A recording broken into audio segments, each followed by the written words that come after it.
year is 1572. A warlord named Tokugawa Ieyasu is fleeing for his life. His army has just been absolutely slaughtered. He is so terrified, so completely broken, that he literally soils his own armor as he rides away. His reputation is destroyed. His life's work is ruined. Right now, you might feel exactly like that. Maybe you lost your business, the person you loved walked out on you, or you made a mistake so massive you can't even look in the mirror. Your life, as you knew it, is over. Most people will tell you to just think positive or hustle harder. That is terrible advice. When your life is in ruins, positive thinking is a delusion that will get you killed.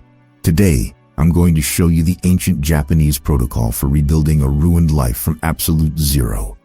It's cold, it's harsh, and it completely goes against everything modern psychology tells you. But it works. Look, when everything falls apart, human instinct screams at us to panic. We try to claw back what we lost. We text the ex. We obsess over the lost money. We beg for our old position back. And what happens? We dig the hole deeper. The ancient samurai understood something fundamental about destruction. They knew that ruin is not a problem to be solved. It is a reality to be inhabited. There's a psychological reason you feel completely paralyzed right now. Your brain is in a state of shock, treating social or financial ruin the exact same way it treats a physical wound. In 1967, a brutal psychological experiment proved exactly why failure breaks us so thoroughly. But a 17th century Japanese master already had the cure, and it involves doing the exact opposite of what you think you should do right now. Here's the crazy part. That 1967 experiment, it was called learned helplessness. Scientists shocked dogs in a cage. When the dogs realized they couldn't escape, they just lay down and took the pain. Even when the cage door was open later, they didn't run. Failure had rewired their brains to accept defeat. Now remember Tokugawa Ieyasu, the guy who soiled his armor in terror? When he finally escaped, he didn't hide his shame.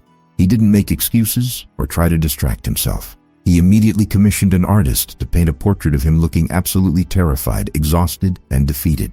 It's called the Shikami portrait. He hung it in his room and looked at it every single day for the rest of his life. He didn't run from the ruin. He weaponized it, and he eventually became the supreme ruler of all Japan. So, how do we actually do this? How do we weaponize our lowest moment? It breaks down into 3 brutal, highly effective steps. Step 1, the principle of the empty bowl. Right now, you are holding onto the ghost of your past life. You are acting like a vase that has been shattered into 1,000 pieces, and you are bleeding out trying to superglue it back together. Stop. Let it shatter. In Zen, there is a concept called kyo, or emptiness. You cannot fill a cup that is already full of dirty water. Your first actionable step is to hold a 24-hour funeral for your old life. I mean, this literally. Grieve the relationship, grieve the money, cry, scream. But when that 24 hours is up, you declare that version of yourself legally dead. That person does not exist anymore. Step 2, the Hakuin protocol. Now that you are empty, you have a massive problem. Your physical nervous system is fried. You can't sleep, your chest is tight, and you have zero focus. Back in the 18th century, a famous Zen master named Hakuin Ekaku experienced a total mental collapse. He had what they called Zen Sickness, a complete nervous breakdown from pushing himself too hard. He couldn't think. He was ruined. Did he try to meditate harder? No. He developed a practice called Naikan. Instead of worrying about his life, he focused 100% of his attention on the soles of his feet. He visualized heavy, warm energy sinking down into the earth. He grounded his physical hardware. Your second step is to stop trying to solve your life and just fix your biology. Chop wood, carry water.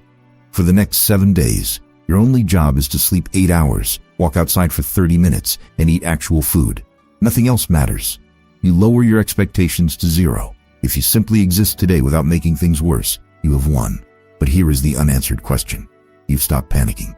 You've fixed your physical baseline. How do you actually get the success back? How do you overtake the people who left you behind? The answer isn't a strategy. It's a terrifying shift in identity. Step 3. The Ronin rebirth. In ancient Japan, if a samurai lost his master, he became a Ronin. It was the ultimate disgrace. Society looked down on them. They had no status, no money, no future. But here is what historical records show us.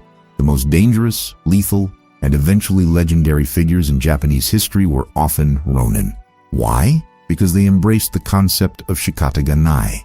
It cannot be helped. They accepted their ruined status. Psychologist Viktor Frankl called this paradoxical intention. When you stop trying to fight the label of being a failure, the anxiety vanishes. You are ruined. Okay, own it. You are starting from zero. Perfect. Now you have an unbelievable advantage over every single person you see on social media flexing their fake lives. You have nothing left to lose. Your enemies, your competitors, the people who doubted you, they are playing defense. They are terrified of losing what they have. You are playing pure offense. You focus purely on the smallest possible unit of progress. Kaizen. You don't try to build a mansion. You just lay one single, perfect brick today. You send one email. You do one workout. You read one page. It's going to be brutal. You are going to have days where you want to lie on the floor and never get up. When that happens, I want you to look at your own metaphorical Shikami portrait. Look at your failure. Stare it right in the eyes. Don't blink. Tell yourself, I am at the bottom. The worst has happened. And I am still breathing.